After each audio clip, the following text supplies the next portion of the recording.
It's Wednesday, the 9th day of August 2023. If you're watching CRTV News, you're doing the right thing. It's your one-stop shop for national news and international news. Today, the Prime Minister of Cameroon, Joseph Dion Gute, has received interfaith leaders. The Minister of Defense has opened a military cooperation conference, and it is the 15th Indigenous Peoples Day.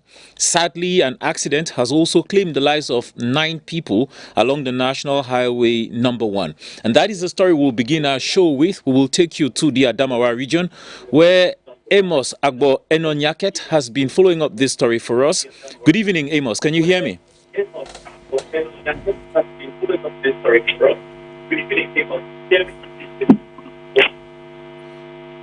Good evening, Fonka Mutabo Bernard. Can you hear me? Yes, Amos 5 on 5. I can get you. Can you begin by telling us what happened today on the National Highway number 1? We have learned there was another collision in the Bay Cliff area.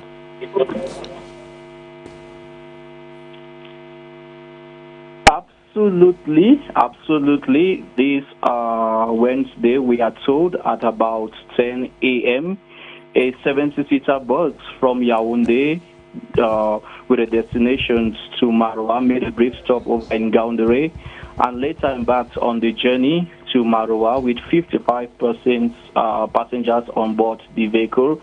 And sadly, the cliff, the worst happened. We are told there was a mechanical problem with the vehicle, the 70-seater vehicle, leading to a car crash. And so that is what happened. The vehicle crashed due to mechanical problems, and the brakes failed. And for the casualties, we are told 10% have died. You said 9. Yes. One just gave up the ghost at the regional hospital here in Gaoundéré, bringing the death toll to 10% dead, and we have 30 actually wounded who are responding to treatment at the Gaoundéré Regional Hospital. Thank you very much for updating my information. So we now have 10 dead and at least 24 injured who are at the hospital. How is the care being handled? Are officials assisting them?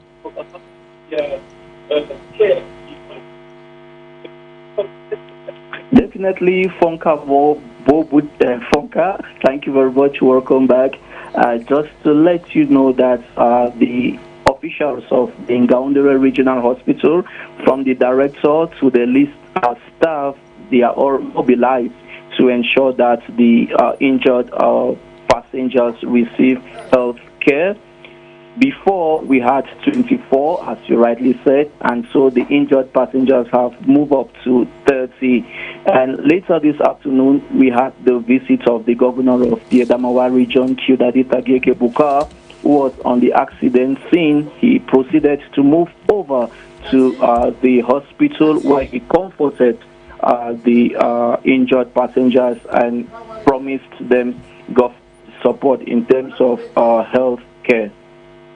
So it's quite a volatile situation. It's changing by the second. 10 deaths, about 30 wounded, according to the latest information from Amos Agbo Enonyaket in the Adamawa region. Have any measures been taken in the region to prevent accidents occurring during this holiday period?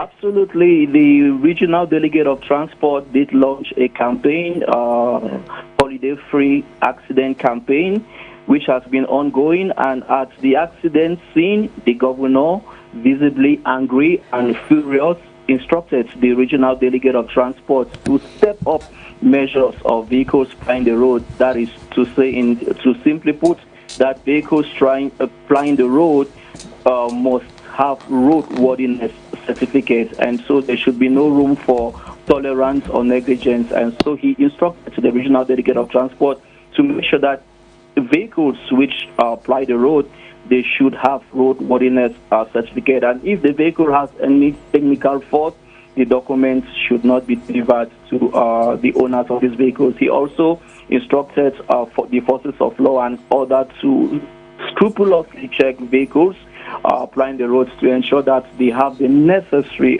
documents to allow them ply the roads. And in a summary, the governor called on prudence and vigilance on all actors of the road users to make sure that such a frustrating and disastrous situation does not repeat itself again.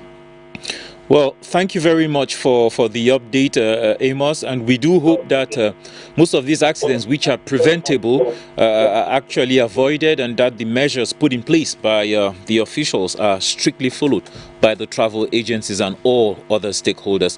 Do have a pleasant evening. I can imagine you've been having a busy day.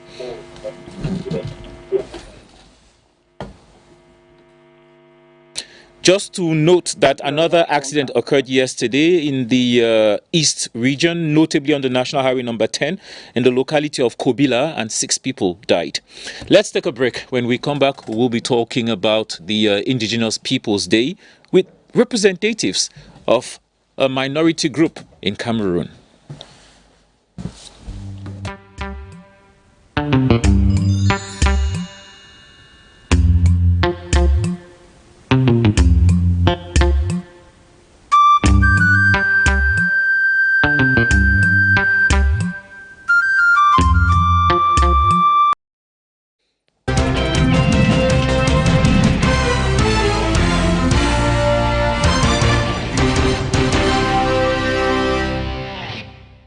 Welcome back. You're watching Twilight on CRTV News. It's our daily news analysis show from 6 p.m. to 7:30 p.m.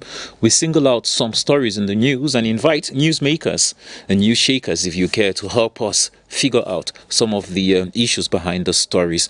Today is the 15th day of Indigenous Peoples. On 23rd of December 1994, the United Nations General Assembly decided in its resolution 49/214 that the International Day of the World's Indigenous People shall be observed on the 9th of August every year. The date marks the first meeting in 1982 of the UN Working Group on Indigenous Populations. So this observance is taking place today, and we've invited 2 representatives of one of the 2 officially recognized indigenous groups in Cameroon, the Bororos and the Pygmies. We've invited 2 representatives of the Bororo Social and Cultural Development Association, known by its abbreviation Boskuda, Mr. Umaru Haban, or is it Habane? Haban or Habane? Habane. Habane is the Secretary General of Boskuda. Bonsoir et bienvenue. Bonsoir, monsieur. C'est un plaisir. El Haj Halidou Manu is the Center Regional President of Boskuda. Good evening and welcome.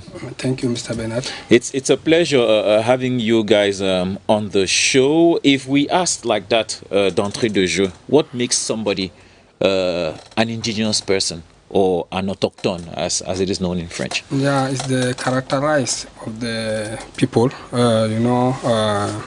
When the United Nations Declaration in 1994 make the people that who they call indigenous people, they are people who are tied for their tradition and for the nature where they are living. Okay. Yeah, indigenous people, they are people who use only their tradition between them, and they prevent the tradition. They don't want their tradition to be disappear, and then they use the nature for the way they are, where they are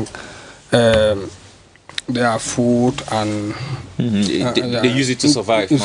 Yeah. Ok. Est-ce qu'il y a quelque chose que vous pouvez ajouter à cette définition et surtout aider nos téléspectateurs ou notre public à comprendre en réalité pourquoi tout le monde n'est pas considéré comme un peuple autochtone?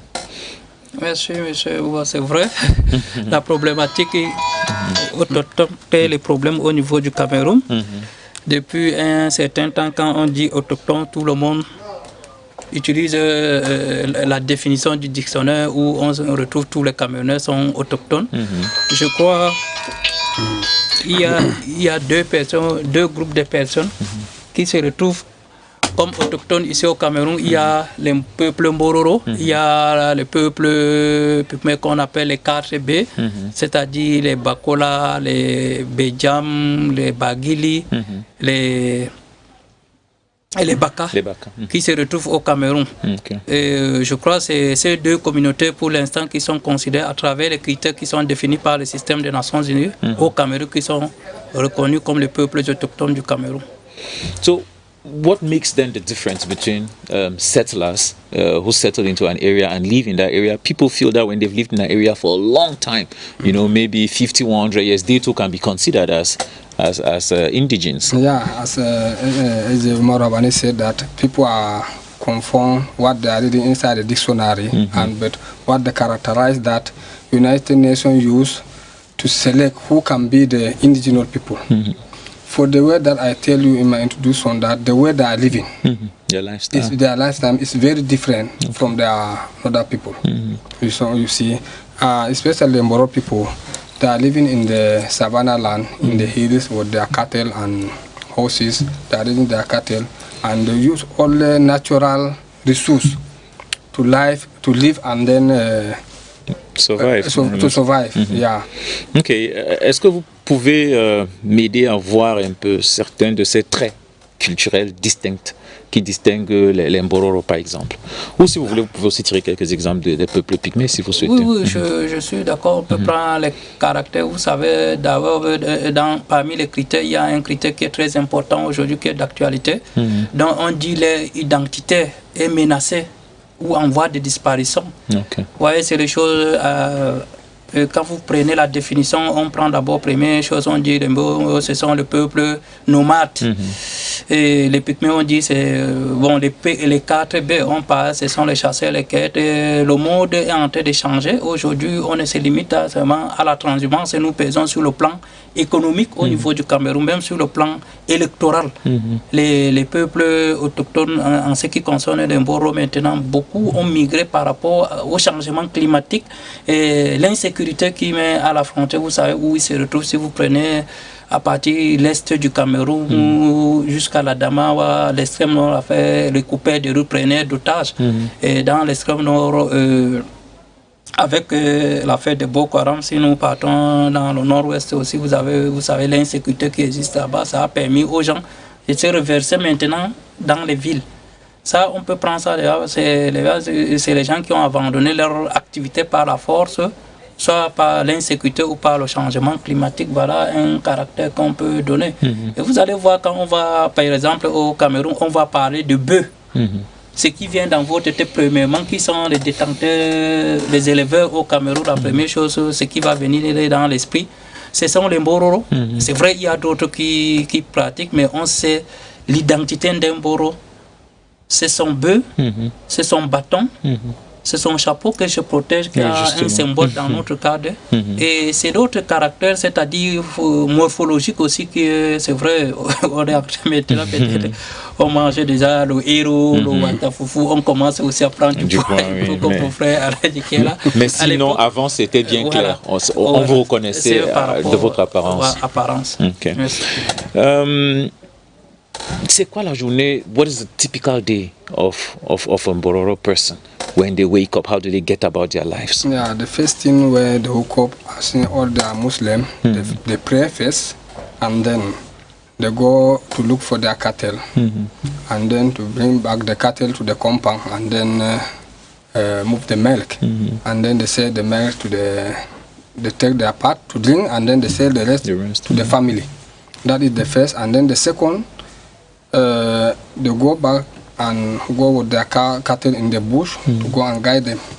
You see, that is the normal day for the Bororo man. He will always be behind his cattle to take care that their cattle cannot go and destroy another people's crop and bring conflict between them and their neighbors. Il touche justement aux tensions qu'il y a entre parfois éleveurs et agriculteurs. Mais sinon, quels sont les défis ou les difficultés donc, que font face les Bororo par rapport à ce mode de vie qu'il décrit? Je crois que ça rentre dans la mission de notre association Buskouda. Et nous avons, vous savez, le conflit agro-éleveur et agriculteur n'est pas né d'aujourd'hui et n'est pas une particularité camerounaise. Il se retrouve partout dans l'Afrique. Et parmi les missions de Buskouda, nous avons essayé de démontrer il faut amener que normalement l'activité de l'un ne doit pas être un handicap pour l'autre. Ça veut dire qu'on essaie de... Il y a un comité, surtout au nord-ouest, qu'on a créé quelque chose, c'est une commission ou un comité au nord-ouest qui a très bien marché. Là où Mbouskouda est membre, les éleveurs sont membres et les autorités administratives sont membres. Et vous allez voir quand vous partez dans le nord-ouest par rapport dans la Dama et l'est, les conflits sont moins. Pourquoi? Parce qu'il y a beaucoup des éleveurs qui ne sont ni Bororo, parce qu'ils ont compris l'élevage ne relève pas seulement des Bororo. Les agriculteurs, les gens du nord-ouest, c'est les gens qui ont beaucoup de bœufs. Beaucoup de bœufs. Et on a compris le fait qu'ils ont le bœuf et les éleveurs aussi ont commencé à faire les champs. Ils ont compris que le champ est important. C'est pour ça que Mbouskouda amène toujours les éleveurs. Ce que nous faisons avec les agriculteurs. L'éleveur doit comprendre le champ, la manière qu'il aime son bœuf. Et c'est comme ça qu'il vend son bœuf, il mange, il vend son bœuf pour envoyer à l'école. Et c'est la même chose que l'éleveur, l'agriculteur aussi fait. Le maïs peut-être qu'il a eu, le manioc qu'il a eu à semer là, c'est sur ça qu'il compte, c'est sur ça qu'il va envoyer son effort. Ça veut dire que s'il n'y a pas, c'est pour ça que vous allez voir, il y a un conflit, mais c'est les gens inséparables. Que vous partez dans la Dama, les communautés qui font plus d'élevage et les communautés qui font trop d'agriculture, c'est les communautés qui vivent ensemble. Ils sont toujours côte à côte. Voilà, côte à côte. Si vous voulez vendre votre bœuf, vous avez besoin d'un agriculteur peut-être qui peut faire une cérémonie, qui achète. Si vous voulez par exemple maintenant manger, vous voulez élever, si il n'y a pas la nourriture, vous allez élever vos bétails là, comment c'est impossible. C'est la politique que vous avez. L'activité de l'un, on ne peut pas prendre l'activité de l'autre comme un danger, mais comme une opportunité. Parlant justement de ces activités, de cette cohabitation, j'étais à l'est dernièrement, dans le parc de Lobeke et de Bumbabek, et quelqu'un m'a dit en blaguant que les animaux ne connaissent pas les frontières qu'on a délimitées. Donc, on a dit peut-être que voici un aire protégé, à partir d'ici vous pouvez chasser, à partir de là vous ne pouvez pas chasser, mais les animaux qui se baladent, généralement, ne connaissent pas ces limites-là. Donc, du coup, c'est difficile de dire qu'on va interdire aux animaux de franchir certaines limites. Vous avez, nos animaux vivent en fonction de notre environnement. Vous allez voir pourquoi nous sommes les nomades, on se déplace. Les gens ont l'impression que quand les Bororo se déplacent, peut-être c'est quelque chose d'hasard. Pourtant que c'est un truc très bien structuré, un truc bien qui rentre dans la biodiversité. Vous passez une période ici, ça veut dire que vous avez détruit l'environnement. Il faut se déplacer pour c'est l'environnement là vous avez détruit pour se régénérer pour que vous reveniez demain, c'est ça. Et au moins on cherche là où il y a moins. On ne va pas trop dépenser sur l'animal. Supposons aujourd'hui, si on dit que comme on dit, on veut faire l'élevage moderne, là, il faut se cantonner, il faut acheter la nourriture au bœuf. Est-ce qu'on est en mesure d'acheter 1 kilo de viande à 20 000 par exemple? Parce que quand vous restez sur place, vous achetez les nourritures, vous achetez tout, ça veut dire que forcément, ça va impacter et le coût va augmenter. C'est pour cela que les Bororo se déplacent là où ils peuvent trouver la nourriture moins chère et pour amener les conditions de vie des autres aussi moins chères. Voilà un problème. Et vous voyez aussi les aires protégées quand vous vous rendez compte. Même l'État, quand l'État veut protéger, il ne prend pas l'endroit là où c'est sec. Vous allez voir, c'est les bons endroits qui cherchent pour mettre les aires protégées. Et vous allez voir même chez nos frères de la forêt, les pygmées, c'est là où il y a les animaux, c'est là où ils se nourrissent, c'est là-bas que l'État aussi coupe. Ça veut dire que c'est la nourriture que l'État coupe. Et il sera difficile de faire ça. C'est même le problème d'Africains. Vous avez vu les frontières, c'est un jeu comme ça, on s'est levé, on a divisé l'Afrique, on a dit que vous faites de tels pays, vous les autres. C'est ce genre de problème que souvent les peuples autochtones rencontrent. On ne demande pas le consentement, on vient seulement, on coupe, on dit est protégé. Bororos are generally accused of not educating the girl child. Are you guys working towards changing some of those trends? Yeah, because since the creation of Mbouskouda in 1992, the main objective of Mbouskouda is to sensitize the Bororo community to send their kids to school. Men and women, they are equal. But does it not reduce your manpower when those children are going to school? No. Does it not break the transmission of tradition? You have to teach your young children how to raise their cattle. When they go to school and spend long hours in school and they come back, do they still have time to take care of the cattle? No, you know, when the changing come, don't refuse the change. Just take it and see how you are modernize it with your tradition. Especially for me, I have three girl children who they have master. Okay. And one have license, you Okay. see. But when during the holiday, I will send to the village. But during this crisis, they will not go there because of the crisis. But if not that, they know how to go to rear their cattle, how to move milk, and so on. So you're trying to do a mix of both tradition and modernism. To adapt, because you see, seeing the creation now, we have, especially this last time, we have this year we have 7 Bororo who defend their PhD. 3 are women. You see, and we have a woman who integrated last year in University of Douala, Dr. Hajara. University professor. So progress is definitely being made. While preparing this program, this has come to my mind, and I've been asked to cross-check with you people. L'émancipation qu'on vous recommande, que vous-même vous prêchez à vos populations, est-ce que quelque part ça ne détruit pas ce côté autochtone, si vous voulez, ce côté authentique du Bororo? Donc, je crois on se rassure pour aller ensemble. Nous faisons, vous savez, c'est ça qui a tué l'Afrique. Quand les colonisateurs sont arrivés, ils nous ont dit tout ce qu'on avait comme nos coutumes c'est de la barbarie. Par exemple, si vous prenez l'hymne national du Cameroun qui avait commencé, mais il y a beaucoup qui ont abandonné leur savoir-faire, où les Africains aujourd'hui ils ont perdu leur culture, mais ils regrettent.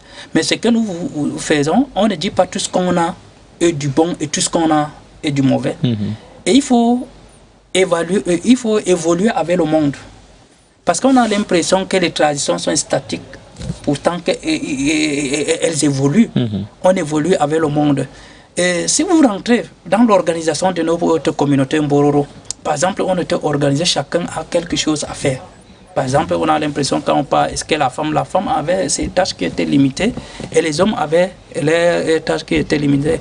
Et nous ne pouvons pas être aussi un handicap parce qu'on a compris aujourd'hui l'école est une opportunité pour nous, ça ne menace pas et il faut qu'on aille faire ces écoles. Et vous avez vu dans certains pays, il y a les écoles nomades. Par exemple, au Nigeria, je crois, même l'État du Cameroun est en train, les pouvoirs publics mènent beaucoup de choses pour conserver la tradition, les savoir-faire de ces communautés et en les amenant aussi à faire l'éducation, à être comme les autres, aussi à avancer avec les autres. Vous savez, dans un pays, si vous avancez, même dans votre famille, si vous avancez, seuls les autres n'avancent pas, je vous assure que vous n'avancez pas, ils vont vous tirer toujours par derrière. Je crois que c'est la philosophie que le gouvernement du Cameroun a vue et ils ont décidé de nous tirer et que nous entrons dans le train. Et pour que tous les Camerounais vont ensemble, il ne faudrait pas que demain les autres avancent, les autres reculent. Vous avez vu par exemple notre communauté, elle est très sensible. Vous voyez, nous vivons dans les frontières très dangereuses. Souvent vous allez voir partout là où il y a les premières choses parce que nous sommes exposés avec nos biens. Vous prenez là où il y a eu l'insécurité, vous prenez les prises d'otages. Les premières choses que les gens se nourrissent, c'est avec nos bétails. Vous partez dans le Boko Haram, les gens se nourrissent tous ces... Partout là où vous allez en Afrique, parce que l'animal c'est quelque chose que vous prenez directement, vous avez de l'argent. Et c'est pour ça qu'on a compris le fait d'être derrière. Il faut canaliser l'élevage que nous faisons. À l'époque, quelqu'un a 5000 bœufs, 10 000 bœufs, on peut se réduire en ayant peut-être 100 bœufs. On fait plus que celui qui avait 1000 bœufs à l'époque. Parce que vous allez voir nos gens qui avaient 1000 bœufs aujourd'hui, c'est fini. Même une couverture normale, il n'a pas. Si on vous dit que celui qui avait 1000 bœufs, là, vous n'allez même pas croire. C'est pour ça qu'on amène nos gens à faire l'élevage moderne, mais sans se détacher de nos bœufs. Parce que nos bœufs ne se limitent pas aussi. Les gens pensent que c'est les animaux comme ça. Ce qui a tué souvent, j'ai dit à nos frères, ils n'ont pas pris les bœufs que nous avons comme un bien économique parce qu'ils ont mis plus le bien culturel. Parce qu'il y a la culture, nos bœufs, on est identifié par rapport à les bœufs. L'autre jour, j'étais à un séminaire, le lancement de la journée avec le CISPA, le comité intersectoriel de suivi des programmes. Il y avait quelqu'un qui a dit, ils sont en train d'améliorer maintenant les bœufs importés qu'on peut prendre, amener. Je les ai dit non. C'est pas la même parce chose. Parce qu'ils disent que la quantité du lait qu'on a, j'ai dit que moi quand j'étais petit, nos bœufs, il y avait les bœufs qu'on prenait même la quantité 10 litres. Mais aujourd'hui, vous n'arrivez pas à avoir 1 litre. Est-ce que c'est un problème de race? Je dis non. C'est un problème d'environnement. Et les bœufs qu'ils ont amenés là maintenant, c'est les bœufs qui ont des problèmes pour les nourrir. Ce n'est pas du tout facile. Beaucoup sont morts. Beaucoup sont morts. Donc parce que voilà, ils ne s'adaptent même pas avec l'environnement ici. Ce n'est pas du tout facile. C'est ce que j'ai dit, il faut conserver ce qu'on a et on essaie d'avancer avec ce qu'on a que de vouloir apporter quelque chose qui va nous créer plus de problèmes aussi. They say you're a minority. Do you feel that government is doing enough to protect your rights? Yeah, government are doing enough to protect our rights. You know, if you see how we are before, but how we are now, to say that government have done a lot to protect our rights. And when you have a problem, they will always see how to help also. And then you see the way that government, especially this year, how they will start to sensitize the Moro people, how they will make birth certificate, ID card, and to register, massive register in electoral code, and so that they will always be in policymaker in the country. Okay. You see that we feel that government are trying to do their best to see how they will help all and protect all also. Est-ce qu'il peut faire mieux en matière de soutien, d'accompagnement? Oui, je crois qu'on peut remercier le pouvoir public, mais quand c'est ce qu'on dit souvent, qui dit merci, demande encore plus, parce qu'ils ont eu à faire quelque chose. Si vous voyez, aujourd'hui, notre tutelle, c'est le ministère des Affaires sociales qui fait beaucoup de choses. Et il y a un comité qui a été créé au sein du ministère des Affaires sociales, le comité qu'on appelle le comité intersectoriel des programmes et impliquant des peuples autochtones, où plusieurs sectoriels sont impliqués, et c'est chacun qui va venir rendre compte de ce qu'ils ont eu à faire, comme les politiques du chef de l'État. Vous savez, le chef de l'État a sa politique, la solidarité nationale, l'inclusion de tous les Camerounais. Et c'est défini, ils font, on se bat, et nous-mêmes, nous ne dormons pas, on répercute ce qu'ils nous ont à donner, on se lance. Aujourd'hui, nous avons, comme il disait, quelques docteurs qu'on a eu à recruter dans les universités du Cameroun. Nous avons quelques au niveau des instances de prise de décision, mais elles sont limitées parce que je prends quoi? Sur une soixantaine de ministres que nous avons, on a 0 Bororo. Si vous prenez les statistiques, seulement sur les 180 députés, nous avons 0 Bororo. Nous avons les 100 sénateurs, 0 Bororo. Mais seulement qu'on dit merci au chef de l'État parce qu'il a eu à nommer les sénateurs suppléants. Il a nommé 3. Et il y a un qui a été élu, qui était investi, mais ce sont les sénateurs suppléants. Et nous voulons avoir peut-être les sénateurs titulaires. Nous rentrons dans les 360 communes qui comptent le Cameroun. Il n'y a qu'un seul maire titulaire. Vous rentrez dans les 10 régions, 10 gouverneurs du Cameroun, aucun Bororo. Les 58 députés, préfets, 0. Mais je crois dans les 360 sous-préfectures, nous comptons 3 sous-préfets. À l'époque, il n'y avait pas, avant la création de Mbouskouda, en 92, il y avait 6 étudiants Boro dans tout. Bon, c'était une seule université, dans l'université mère du Cameroun, l'université de Yaoundé. Mais de nos jours, nous comptons plus d'une centaine. Il y a les efforts qui ont été faits, même en termes politiques. Même moi qui vous parle, je suis conseiller municipal au niveau d'Engaoundal, la commune d'Engaoundal. C'est par rapport à la sensibilisation. Voilà, la sensibilisation des pouvoirs publics. J'ai commencé à faire les séminaires avec le ministère des Affaires sociales. Les gens nous ont encadrés. Et c'est par rapport aux opportunités que vous nous donnez aussi pendant la journée du peuple autochtone. Nous disons merci à la CATV. On s'exprime, on vient, on représente, on dit, on est avec eux, mais nous vous regardons loin. Qui dit merci et qui demande aussi beaucoup. Parce qu'on devait avoir, on pouvait faire mieux. Parce que là où on prend les décisions au niveau de l'Assemblée, vous n'avez aucune Vous dites qu'il y a 6 sous-préfets maintenant? Il y a 6. Okay. So there's progress, but like you were saying, mais more. Yes, more can be done. Do you feel Boskouda itself is doing enough to accompany Bororos, especially during this period? Or is it an association that comes up only at this time of the year? No, all year long, are you supporting your people? Yeah, all year long, Boskouda are working all the 10 regions in Cameroon to sensitize the Moro people and to accompany them in their activity, daily activity, especially for their to how to send the students to school. That is the main objective of Boskouda. Because when if we are all educated, then I think you know your right, I know my right, they will do better. You can evolve. Yeah. But Boskouda are working,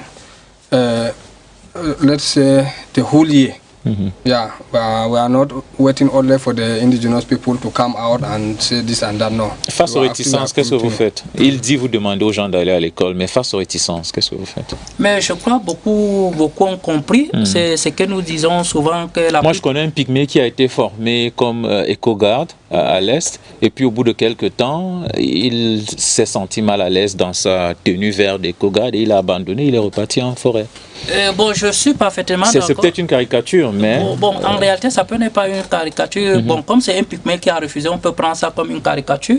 Vous voyez, il y a les ministres aussi qui ont eu à démissionner, mais sauf que comme c'est un ministre, on ne considère pas comme c'est une caricature. Mais je crois, on force, on se bat, les gens se comprennent. Je crois, Bouskouda a fait beaucoup de choses, et même les pouvoirs publics nous accompagnent. Je vous assure que nos frères, on dit souvent, ils comprennent par les yeux, ils ne comprennent pas par les oreilles. Dès qu'un enfant, quelqu'un voit que l'autre envoie son enfant, les autres refusent. Dès que l'enfant commence à travailler, il dit que ah bon, mon enfant pouvait être comme ça. Il voit les résultats. Nous voyons le résultat. Il faut pas souvent oublier, nous disons merci. Si vous voyez quelque chose qui nous a remarqué quand même, quand on essaie là où dans le cadre qu'on remercie les pouvoirs publics, vous voyez. Par exemple, nous savons au Cameroun, la plupart le SP, c'est quelqu'un qui vient de votre famille. Mais vous avez vu le Premier ministre, chef du gouvernement, qu'on peut dire merci, qui a pris un Bororo pour mettre comme son secrétaire général et qui a proposé, le chef de l'État a validé. Ça veut dire que nous avons des compétences. Quand on demande, ce n'est pas parce qu'on n'a pas de compétences. Moi, je n'ai pas eu la chance. Moi, je fais le concours de l'ENAM. C'est ça que j'ai dit souvent. Je suis très fier. J'ai été admissible à l'ENAM pendant deux concours. Le trésor c'est sur liste d'attente. J'ai fait ça pendant 9 ans. C'était mon rêve.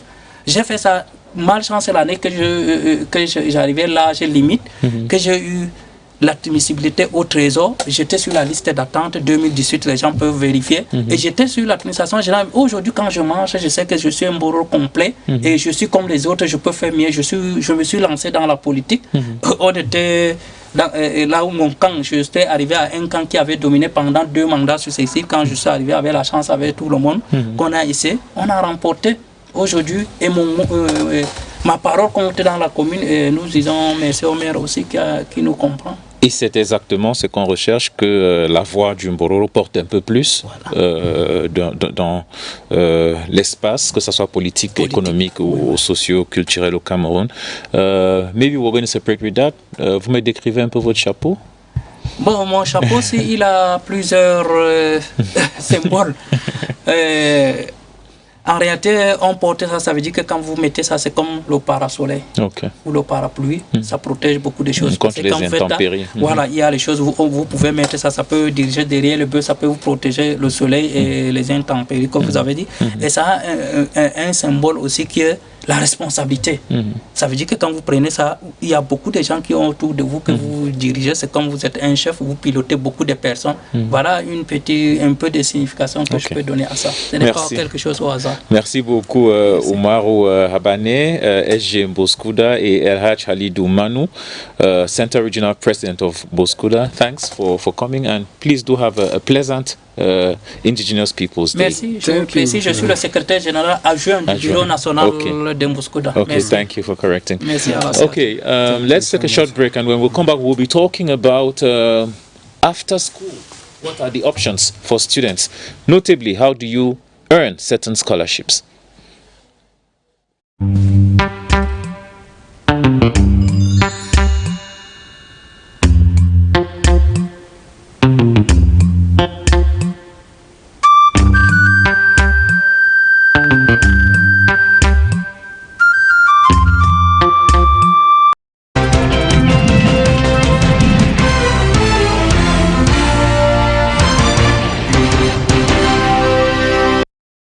We've seen candidates who sat public exams celebrate GCE O-level results, A-level results, and we've also seen baccalaureate probatoire candidates celebrating. But the big question on every mind is what next? What course do you choose? What career path do you follow? What schools do you go to? And those decisions can actually be determining in the future of those candidates. So it's sad that they cannot stay on that cloud for a very long time because they are faced with these very tough decisions to make. And here on the set with me is somebody who specializes in making these choices. He is the General Manager of Globus Education Systems, Marcelus Mbamek. Good evening and welcome. Good evening, Bernard. It's a pleasure having you. Many people dream of studying abroad, but many people are sometimes confronted with the reality that it is tough. For most parents, one of the first decisions is what age does the kid is a kid mature enough to face the world? Is it after O levels, after A levels, after university? What would you recommend? It depends on the parents, but generally, based on what I do, is all about having minimum advanced level certificate, that is the baccalaureate certificate. Then we can recommend that the child can study abroad. But in terms of which country to go to, if the children are very young, then we recommend certain countries that the students might have a kind of life like a hostel kind of life where they are a little bit system. Yeah, where they are being controlled. Yes. Okay. Most people dream of going to study in France, especially from Cameroon, Europe generally, UK, USA. Are there other destinations that are promising but that are less known? Yes, there are a lot of destinations that are very promising, like India is a top destination for most of our students. Canada is also another one, and USA is another one. Then the United Kingdom also is also in the list of top destinations for studies abroad. When the Ukraine conflict started, I was impressed at the number of people who were training in Ukraine. That there are countries like that are not necessarily, I would say, talked about much, but which offer opportunities to children. Yes, yeah, Ukraine was very famous for training medical students. So we had Nigeria had about 5,000 students who were studying medicines in Ukraine before the war.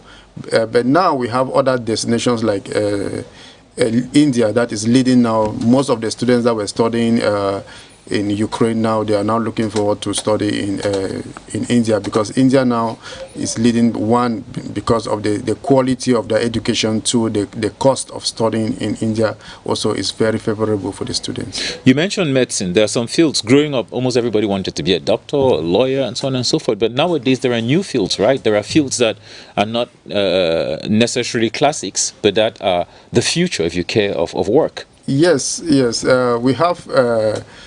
Before, medicine was leading, but now medicine is not leading. Now we have what we call the new age programs, like artificial intelligence, cyber security, engineering programs like space engineering. Those are the leading programs now that students are looking to now. Like Cameroon, for example, we don't have any space program so far, but we have Cameroonian students who are doing space engineering now in India, and they are performing very well so far. We have mentioned hospitality, but for most parents, the real issue, the bone of contention, is financing. It's paying for studies abroad. You would agree with me that tuition fees in certain schools actually is not for everybody.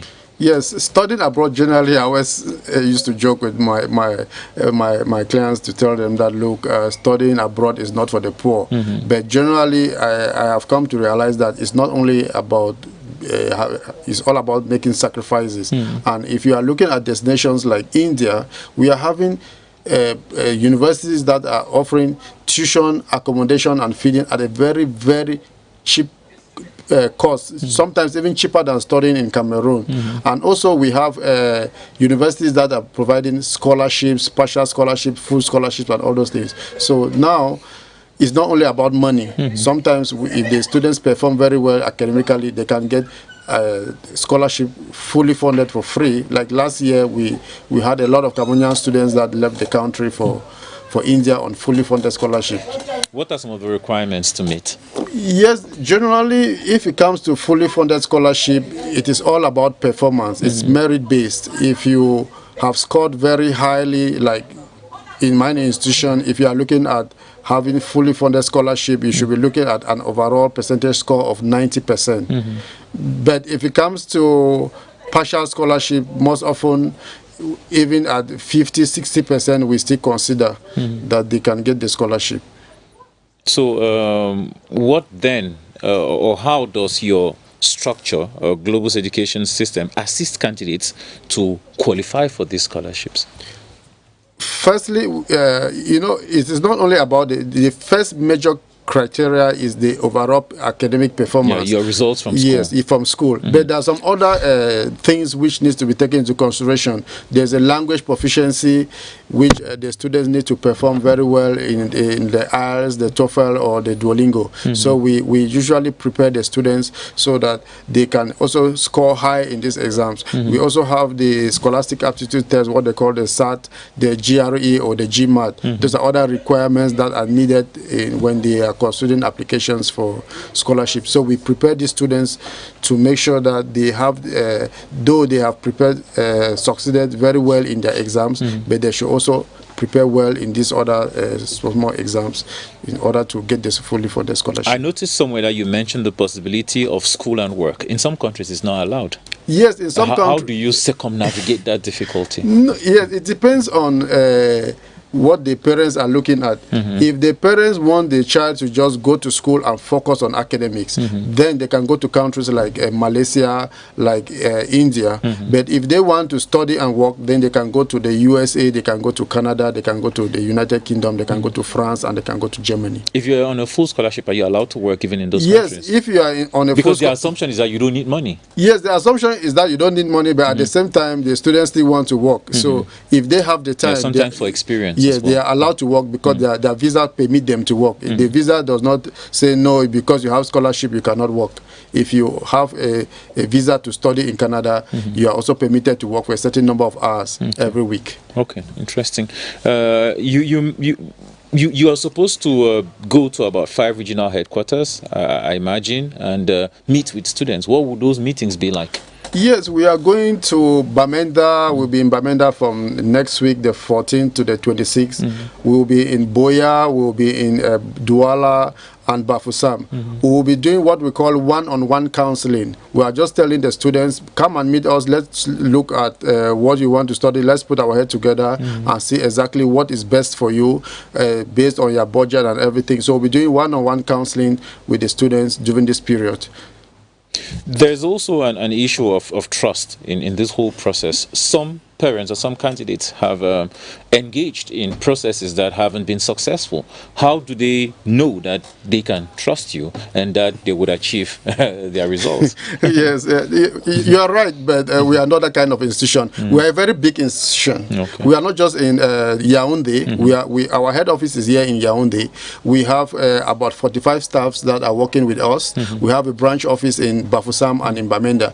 We are also operating in Nigeria. We are in Burkina Faso. We are in Ghana. We recently opened our office in Rwanda, in Kigali, and we were nominated the best education consultancy firm in Africa for 2023. So we are not that kind of institution that when you come into us, you'll be thinking like it's not something genuine. They can scam me. Yes, there's track record. They can go online, they can search Globus education system, and every evidence is there. They can see students who left last year, more than 200 students who left the country for India on fully funded scholarship through Globus education.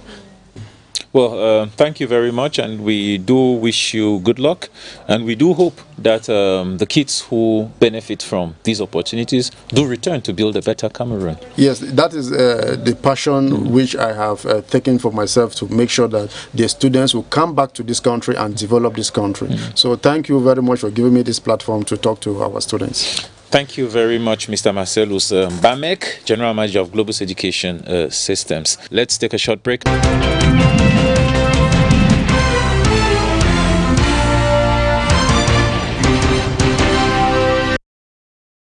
If you miss the news of the day at any moment, don't hesitate. Tune on to CRTV News, and we will be updating you around the clock with our hourly newscast and our half-hourly news bulletins.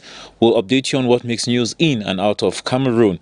At this hour, it's worth noting that Prime Minister Dion Gute has received interfaith leaders who are attending a peace summit in Africa in Yaoundé. The Minister of Defense has opened a military cooperation conference and is meeting with military attaches from diplomatic representations from across the world. The 15th Indigenous Peoples Day has been observed today, and an accident has occurred along the National Highway number 1, killing at least 10 and leaving about 30 more injured. Let's focus your attention now on our supplement of the day. It is in economics. we are spotlighting a sustainable fashion designer, one who is concerned about the massive waste problem from the fashion industry, which ends up in the open. As someone keen on the well-being of the planet, Stefan LM has dedicated his time in upcycling and recycling. He rethinks and transforms old cloths into fashionable outfits and recycles worn-out tires into durable footwears. Let's go discover his creations with our guide, Sally Sonatafaha.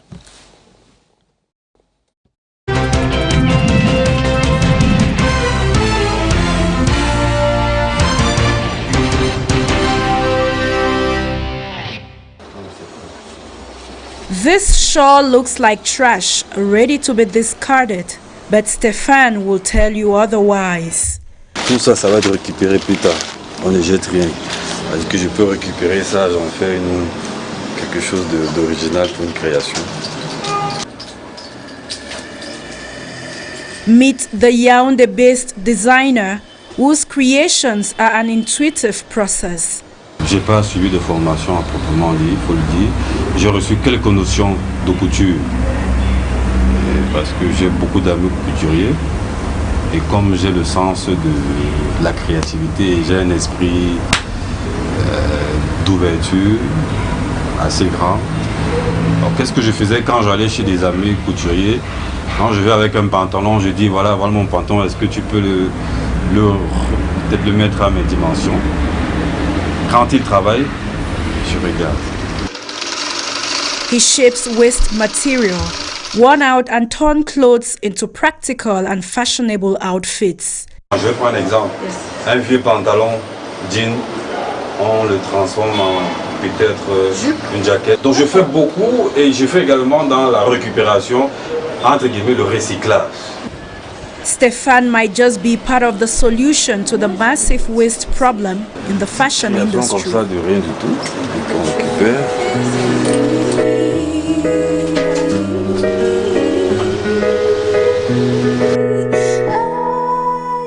According to a research presented at the Copenhagen Fashion Summit in 2018, approximately 92 million tons of waste material are disposed of in landfills.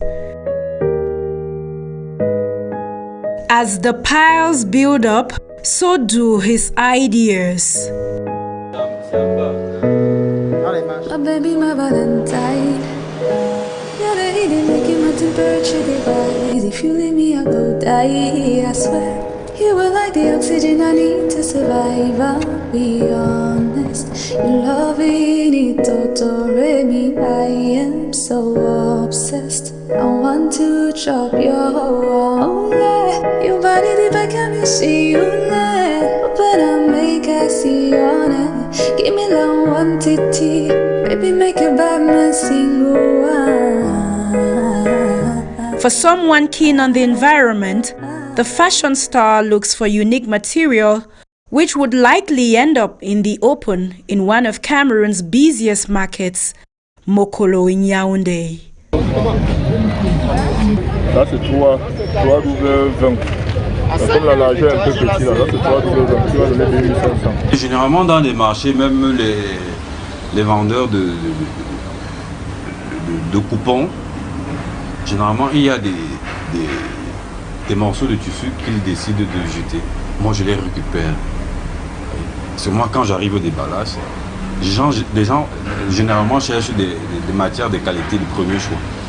Mais moi c'est généralement ce qu'on veut jeter que je récupère. Je viens, j'abandonne. Tout de suite je travaille pas. C'est-à-dire que j'abandonne. Je peux même faire 6 mois. Le jour où j'ai l'inspiration, je récupère ça et je fais une création. The stylist has over the years wowed fashion lovers with his designs, a mixture of contemporary styles with a touch of African tradition. Il y a également la paille naturelle. Ça c'est la paille naturelle. Là nous avons des coris aussi parce que j'utilise beaucoup aussi les coris. C'est ça qui fait généralement ma particularité. Vous voyez? Donc il y a ces matières-là. My baby, my Valentine. Got a heat making my temperature rise. If you leave me, I'll go die. I swear, you like the oxygen I need to survive. I'll be honest. Your loving it totally me. I am so obsessed. I want to chop your whole yeah. Your body deep, I can't see you now. But I make I see on it. Give me long one titty. Baby, make a bad man sing.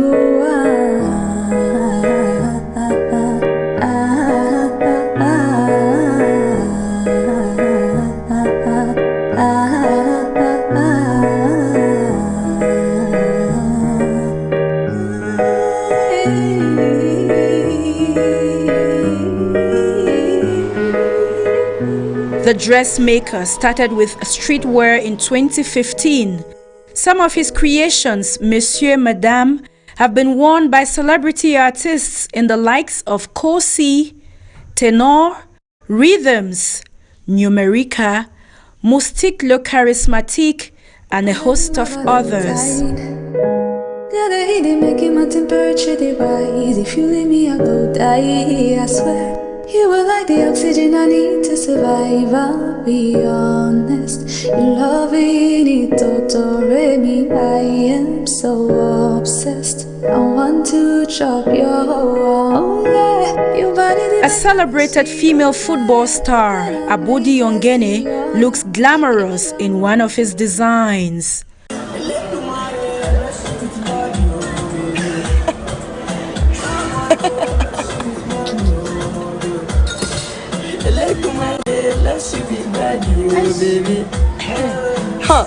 Merde, tu ignores quoi. Oh yeah, sucker, sucker, sucker, sucker, sucker, baby. His designs are all about creating something that would turn heads and probably start a conversation. J'ai fait un pantalon d'huile particulier, j'en ai fait deux. Upcycling worn-out garments into fashionable accessories is also part of his ideologies that old can be new again. Il n'est pas question de jeter une matière. Je récupère le vieux pantalon jean, c'est vieux pantalon jean que je récupère pour tout comme ça, avec des finitions faites à la main, parce que ça c'est piqué à la main.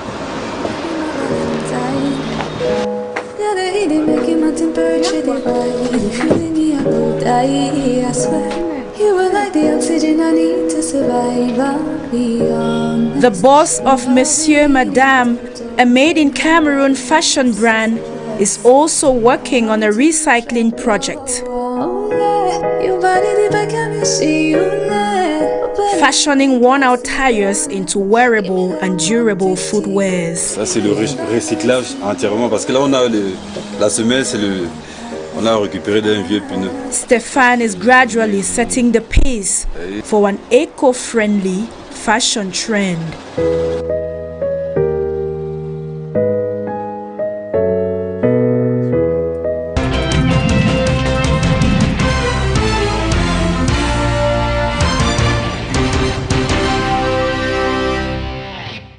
Sally Sona there highlighting the works of Stefan L.M., a fashion designer who specializes in handling upcycling and recycling of material that otherwise would be discarded.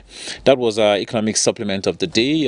If you started watching us at the beginning of the show, we talked with Amos Agbo Enonyaket in the Adamawa region following an accident that occurred at the Mbe Cliff, popularly known as La Falaise in the Adamawa region, and an accident that killed 10 people and left about 30 more in hospital.